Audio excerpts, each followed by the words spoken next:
Hello, this is Kathleen McKee of Oleans.com, Machine Embroidery Art.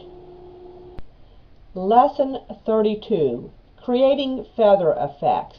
In Lesson 31, I said we were going to use that pink flamingo to show you how to do feather effects, but I wanted to use something that would be a little more dramatic than that. I'm going to go under the Home tab to Import Patterns, and I'm going to pull from a file a pattern I created a while ago. And it's a cormorant, and the cormorant was basically all one color, this pewter gray, except for the green and a few other colors on it. But even though it's all one color, it has a lot of depth, and as you look at it, and the threads will reflect light in a different way, it comes off looking very three-dimensional.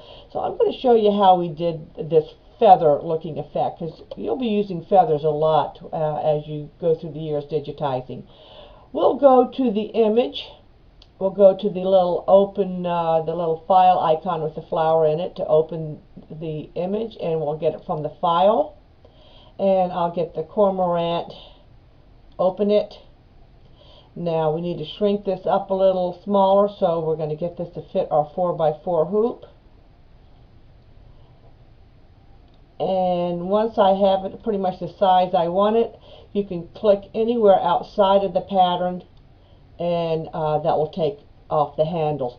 If you later decide, oh, I wanted to make this a little larger, or I want to lighten it, you can always go back to the Image tab and click Modify Image, and you can resize it using the handles, or you can lighten it if you don't want it to be quite so dark.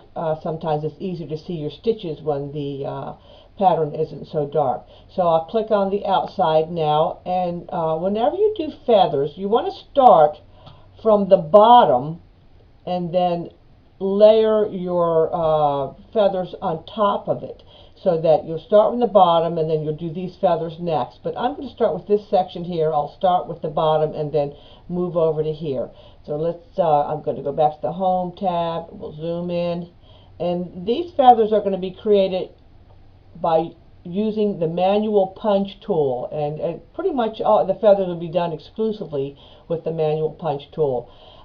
Getting started, I like to start with a running stitch, because that will give your sewing machine or embroidery machine long enough to catch the thread before it starts on the manual punch. So this is going to be my last running stitch, which will be the top of the block or manual punch stitch. And next we're going to go to curve or shortcut X on your keyboard, and that will be the bottom, top, bottom, top, bottom, top, bottom, top, bottom, top, bottom. Then I'm going to go back to my running stitch, but instead of pushing on my running stitch, I'm going to push the letter V as in Victor, and it will turn my cursor into the running stitch icon. So we'll go down and we'll pick up the next feather.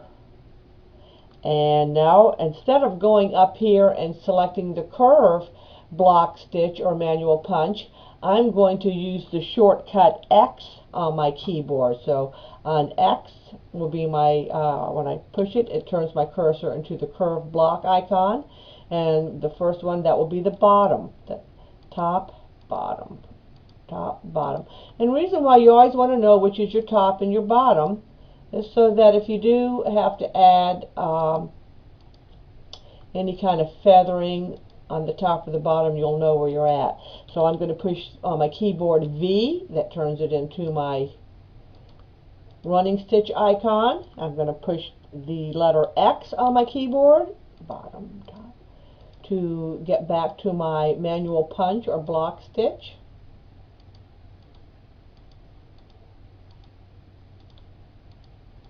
Letter V again, turn it into the running. Letter X on the keyboard. By sending out these running stitches, you're ensuring that your machine will run this smoothly without ever stopping. X,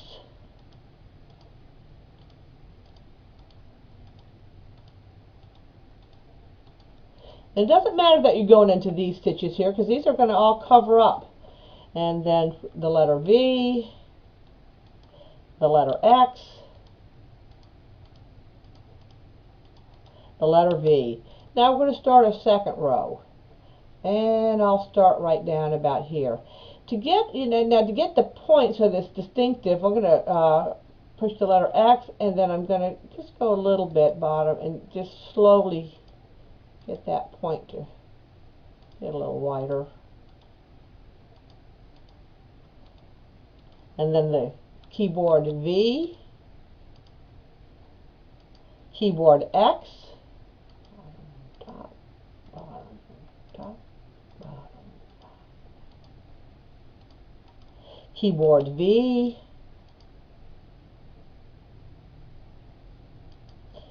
keyboard X,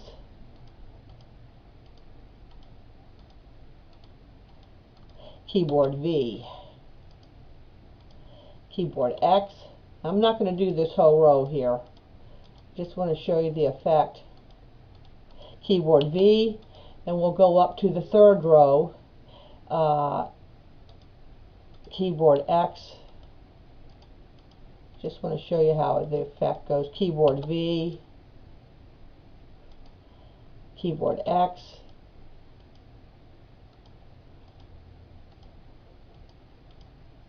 it's important you get that tip on it though, so it's distinguishable from the lower row of keyboard V, the lower row of feathers that you've created. Keyboard X,